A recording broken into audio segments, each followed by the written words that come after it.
Hello and welcome to Lunchtime Politics, reaching you live from our global headquarters here in the nation's commercial nerve center, Lagos. I'm Jeffrey, who's going to bring you up to speed with the biggest happenings in the politics right now.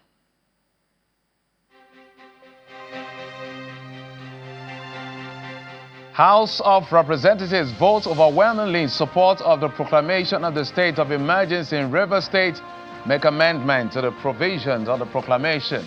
We're yet to hear from the Senate.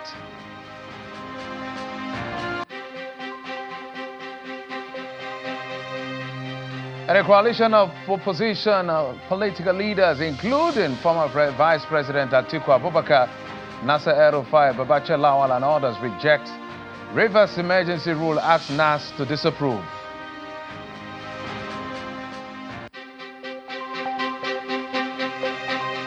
Double down. The Attorney General of the Federation justifies Rivers emergency rule, cites Supreme Court judgment, inability of the dramatics personnel to resolve the issues as reason.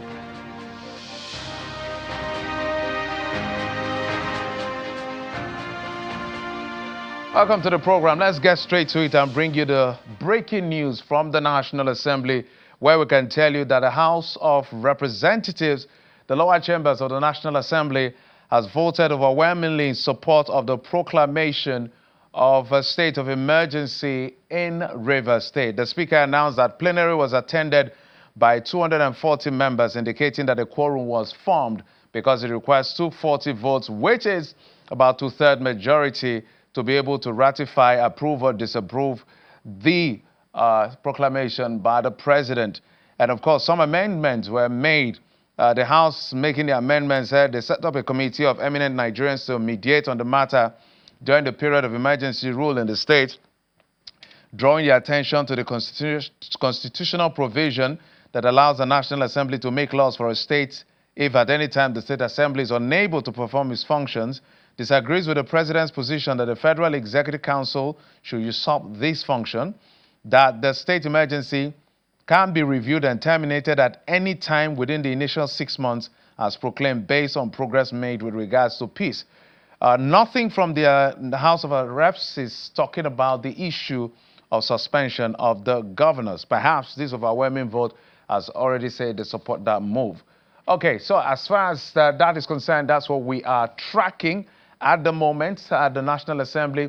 We are yet to hear from the Senate because the law in 305 says each of the houses, each of the chambers must have two-thirds majority. The House said they've secured 240, which is the two-thirds majority, and they voted overwhelmingly. Well, the Senate needs 72 votes, at least, from senators to be able to do that. They were supposed to do that yesterday. They postponed it to today. So perhaps a lot of back-end lobbying and disagreement and agreement is a result of what we're seeing today as far as that is concerned. But let's also tell you that more pressure has been mounted on the National Assembly. So we can take this because the NAS is made up of two chambers. The House has made their decision. Well, the Senate hasn't yet. This is coming from a coalition of political leaders, opposition political leaders, led by former Vice President Atiku Abubakar, former Governor of Kaduna State Nasser El-Rufai, former Secretary to the State Federation, Babachir Lawal, and some leaders of the Labour Party joined a briefing with journalists in Abuja of the view that the President acted contrary to the provisions of the Constitution and that the session relied upon by the President was wrongly applied, describing it as unconstitutional. They had asked NAS and are asking NAS to reject this position. The position made for demands, asking NAS to reject the position, asked the judiciary to swiftly intervene by striking down the declaration, asked citizens, civil society organizations to stand up to defend democracy. The group urges Nigerians not to forget the historic unrest in the Niger Delta, which was managed by efforts and sacrifices in the past administration. It adds that the federal government do not need to manufacture political crises that could threaten fragile peace or stability in the Niger Delta region. They're also talking about a coalition of political parties to challenge the leadership of President Bola Tinubu in 2027.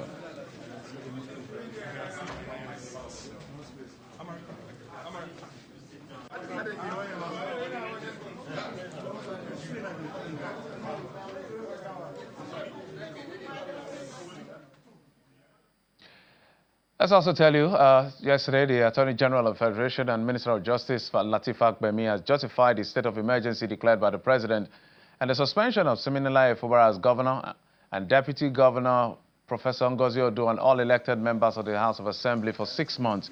At a briefing with State House correspondent, the minister says the suspension of the elected officials was necessary as they were part of the crisis affecting the state. Let's take a listen to him. There were what I would call telegraphing of the militants, I would say by the governor. And the reason I said so was when he beckoned to them that, he would let them know when it was time to act, to the militants. Let us say it was wrong. Did he come out to disown them?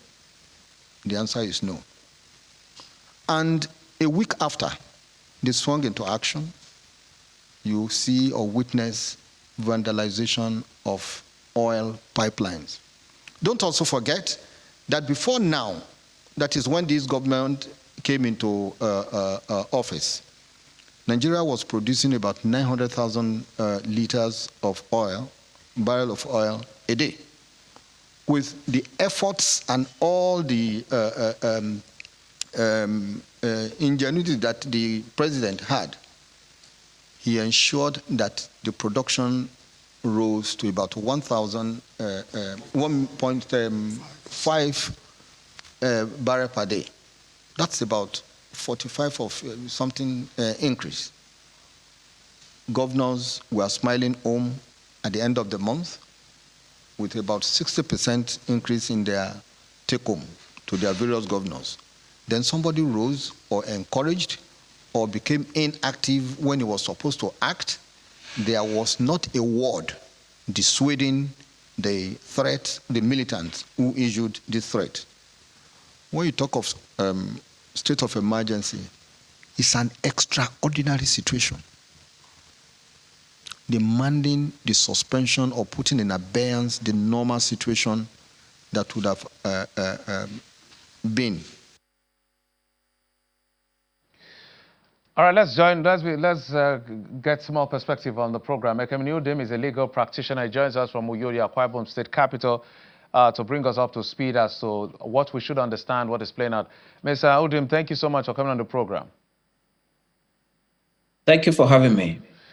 So, where we are, 240 members, we understand, have voted overwhelmingly. Those are the words used in support of the president's decision to declare a state of emergency. And you can see the Attorney General right there, the Chief Law Officer of Nigeria, defending the fact that a governor and his deputy and the House of Assembly can be suspended, something we don't find in the law. But it says the latitude, the discretionary power of the latitude that the president has in declaring a state of emergency allows him to put in abeyance. Those abeyance, in his words, perhaps means suspending the governor, his deputy, and the legislature. And then we've had an endorsement by the lower house. What do you make of this picture? Well, with the greatest respect to the learned Attorney General of the Federation, there is no section of the Constitution that allows the suspension of the governor of a state. Yes, Section 305 of the Constitution allows the declaration of state of emergency by the president of the country against any part of the country that is troubled. But that same section of the Constitution or any other section of the entire Constitution, there is no provision that allows the president to suspend the governor of a state, suspend the deputy governor of the state, and also suspend the legislature. And that perhaps explains why the learned Attorney General never cited any particular section of the Constitution, that allows this suspension. Yes, the Attorney General did say that state of emergency means disruption of the usual, activities in a state of the federation. I agree with him. But that disruption has to be done in accordance with the Constitution. And therefore, where the Constitution does not expressly say you can suspend the governor, right? It will be reading into the Constitution or doing something outside the contemplation of the Constitution to suspend a democratically elected governor. Recall, if you read section 305, you read it down, you see that that section also mandates the governor of a state to, contemplate the declaration of a state of emergency. And then the governor goes to the House of Assembly and then gets the two-thirds majority of the House of Assembly and then proceeds to the president of the country and requests the president to declare a state of emergency in a particular, state of the federation. Right. So that means that the Constitution intends that the governor should be part and parcel of what is going on in the state, whether there is state of emergency declared or whether there is no state of emergency declared. And therefore, for there not being any section of the Constitution that says, Mr. President, you have the power to declare state of emergency and also suspend the governor, suspend the deputy governor, and then suspend the House of Assembly. It is a very dangerous thing for Nigeria to witness right now, the suspension of a democratically elected governor and the House of Assembly as a result of the declaration of a state of emergency. I would have expected, with due respect to the Honorable Attorney General of the Federation, that the government of the Federation of Nigeria should be properly guided, and should be guided in accordance with the provisions of the Constitution. If we now want the president to have the power to suspend a governor, suspend a deputy governor, suspend the legislature, then what do we do as a country? We go to the National Assembly and seek amendment of the Constitution. And then we go to the Houses of Assembly of the State of the Federation and then get two-thirds majority authorizing the amendment to include that. But until we do that, then I'm afraid the suspension of the governor of Rivers State by the president in the declaration of state of emergency is something that is done outside, completely outside the provisions of the Constitution. And this is not good for Nigeria as a nation that is practicing democracy and rule of law. It's interesting to see that this same AGF was the one that took the states to court and insisted that only democratically elected government will be allowed to stand at that level, else they should forget about allocation of any federal funds or whatever. So I'm going to allow you to speak to that, but let's investigate further on what the decision has been. His premise is the fact that the dramatis personae here are those who should have even approached the president in the context of 305 to ask for a state of emergency, because the law in 305 says the governor, with a resolution from the assembly, can ask the president to come and declare that state of emergency. Now, their argument is that based on their intel and their understanding, what now happens, what is left to the federal government to do if the dramatis personae is now the governor and the state and the state assembly that are the one causing the trouble? What does the Constitution provide in that kind of scenario? Well, if you read the text of the broadcast of the president declaring the state of emergency, you will see clearly that the reason for this state of emergency may not be unconnected with the disagreement between the serving governor, the governor of Rivers State and his political godfather. The text of that broadcast reveals more of that than revealing the conditions that have been stipulated in Section 305 of the Constitution of the Federal Republic of Nigeria, because the drafters of the Constitution never allowed it to be that open-ended. They have stipulated conditions in the Constitution, Section 305, talking about Nigeria being in a state of war, talking about imminent invasion of Nigeria by foreign power. Maybe Niger wants to invade Nigeria, God forbid, and so the president rises to the occasion. So the conditions have been clearly stipulated. Now, if the conditions have been clearly stipulated, we have to also ask the question, the situation in Rivers State, does it meet any of the conditions that have been stipulated in Section 305? Now, if the main reason for the issues that have gone on in Rivers State is because of political disagreement, one would have expected, like in the Lagos State situation, where the House of Assembly in Lagos recently, was embroiled in some disagreements, the president stepped in. I'm sure the president was very neutral about what happened there, and because of that, they settled it amicably. One would have expected the same thing to happen in Rivers State. Now, we ask the question again, was the situation in Rivers State that bad that all the security agencies in Nigeria, could not be deployed to River State to maintain law and order, the bombing of the pipelines and all that? Are we saying that we could not have handled that as a country, as a sovereign nation, to handle whatever was going on in River State, like the destruction of the pipelines? We should have arrested that instead of going to declare state of emergency. And if for any compelling reason, state of emergency still needed to be declared, you declare it, but you do not suspend the governor. You do not also suspend the House of Assembly. Don't forget that this is a governor that still has immunity covering him by law, by virtue of Section 308 of the Constitution. So even if that the governor has committed any infraction, immunity still covers him. When you add up all this, it then would have called for a more some kind of circumspection on the part of the federal government instead of just declaring a state of emergency. Don't forget that recently the Supreme Court of Nigeria delivered judgment affecting River State. And while Nigerians were expecting implementation of the judgment, remember, the governor said he's ready to implement. He has even made attempts to, present the budget to the State House of Assembly. And that, for me, was the road to implementation of the decision of the Supreme Court.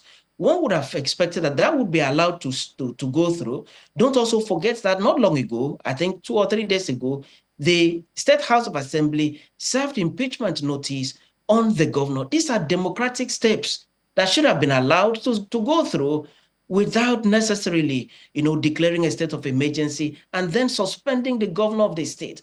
I have said that there is no section of the Constitution, and this is the opinion of majority of legal analysts in this country. Okay. Majority of the opinion of many people in this country, that the state of emergency that includes the suspension of a democratically elected governor, deputy governor, and the House of Assembly is totally outside the contemplation of the Constitution of the Federal Republic of Nigeria. And once it is outside the Constitution, then there is need, to treat that situation with so much caution so as not to also breach the Constitution and go into the same allegation that the federal government is making against the governor of River State, talking about breaching the Constitution. There is need to balance this and ensure that the Constitution is at all times, protected from being, violated by anybody. Mr. Kevin, I can report to you, as I'm talking to you, I'm also following up on what's going on in the chambers. The House of Reps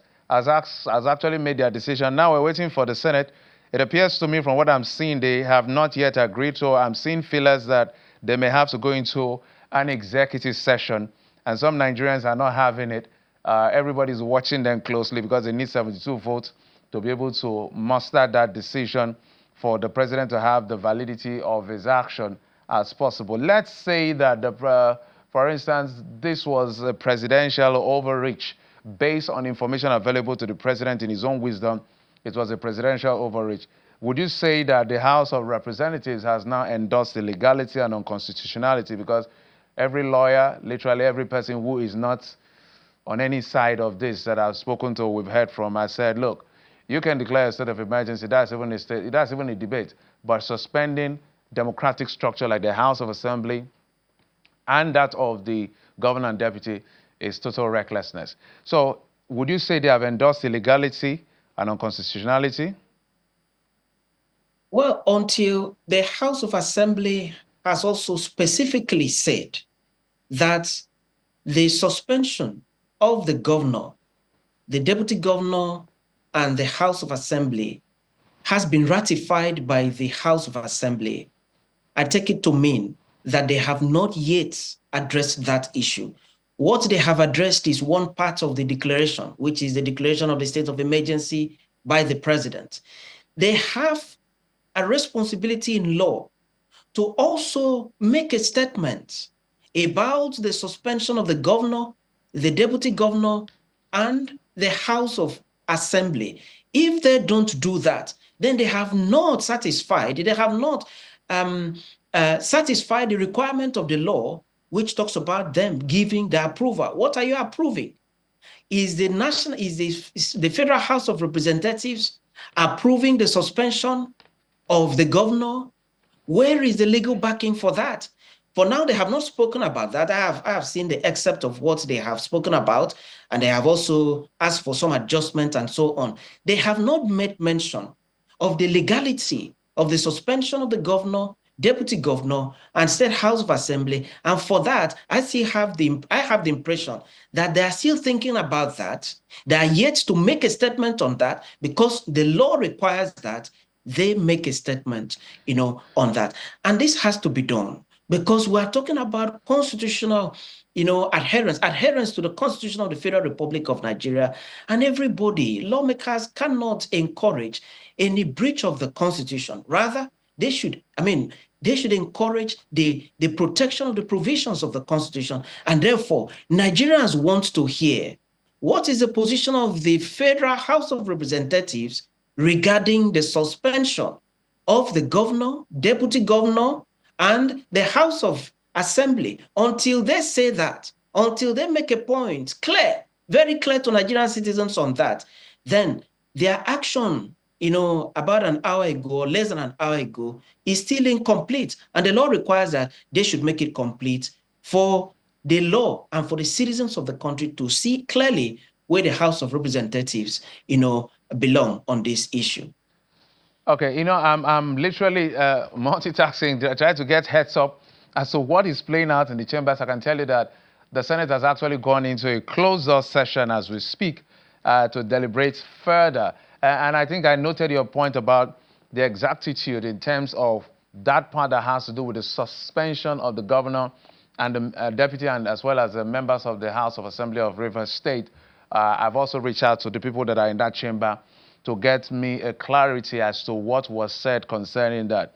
But let's also talk about some of the nuances of the AGF yesterday. When you listen to him, because some of us listen and we're trying to make legal sense, it was difficult to find, but you are the lawyer, you are the expert.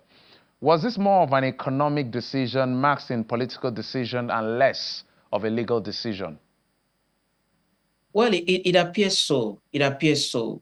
When you also read the full text of the president's declaration, you see a lot of that in the president's speech.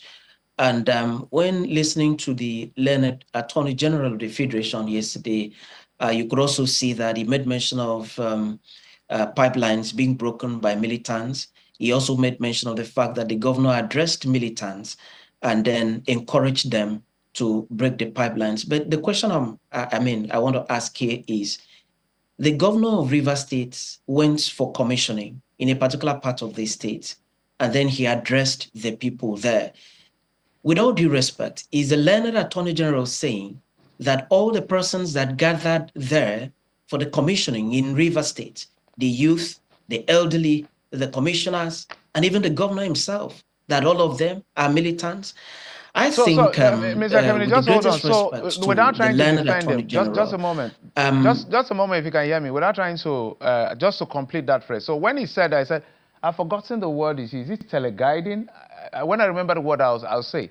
So, he said the governor was speaking to militants and more like, let me use a street term, gingering them that he's going to lead from the front when the time comes. That means he's giving signal. So, let's say whether or not that's justiciable in court, because you can't say those boys are militant or not. He now said when the bombs or explosives happened, the governor did not make any condemnatory statement or anything just to show that, look, I'm not in support of what is going on in terms of destroying Nigeria's assets and infrastructure. So on that premise, is concluded that the governor is in complicity with whoever wants to destroy the pipeline. Is that how this is reasoned out in law for the premise of a declaration of a state of emergency? Because we have to investigate every step. Yeah, I'm afraid no. Now, let's take that allegation to the court where the learned Attorney General practices at the highest level.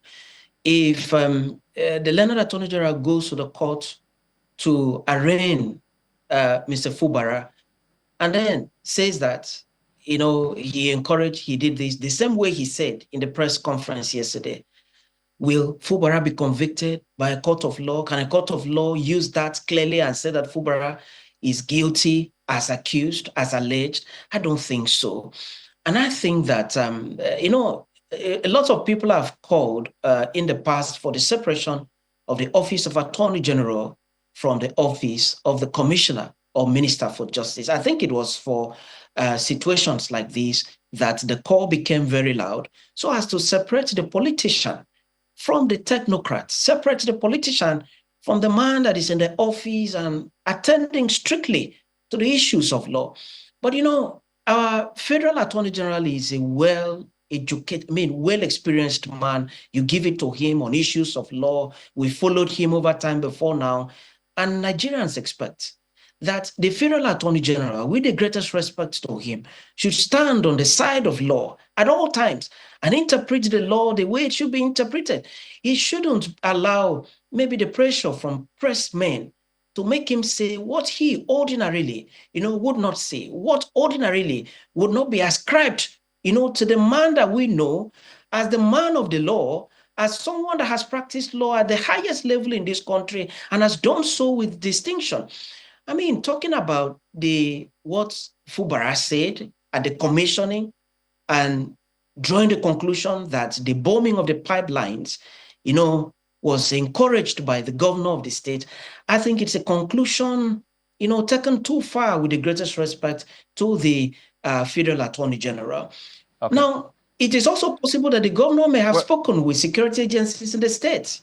Don't forget that we have the military there in Rivers State.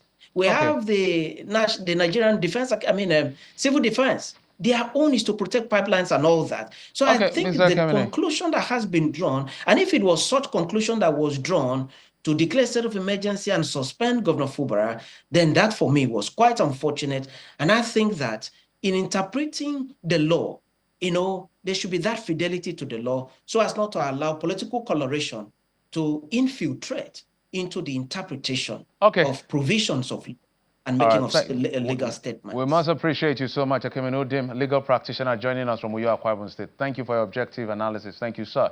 We appreciate it. My pleasure. And my pleasure. Thank you. All right, so a quick one. The PDP has again said they are rejecting this declaration, but a faction of the PDP in Rivers State are saying they support the president's position. Interesting time in our politics. So we can tell you that the House of Assembly, House of Reps, has voted in support of the declaration of a state of emergency in Rivers State. Thank you for your time and company. I'm Jeffrey Uzonga. You've been served on Lunchtime Politics. Bye-bye.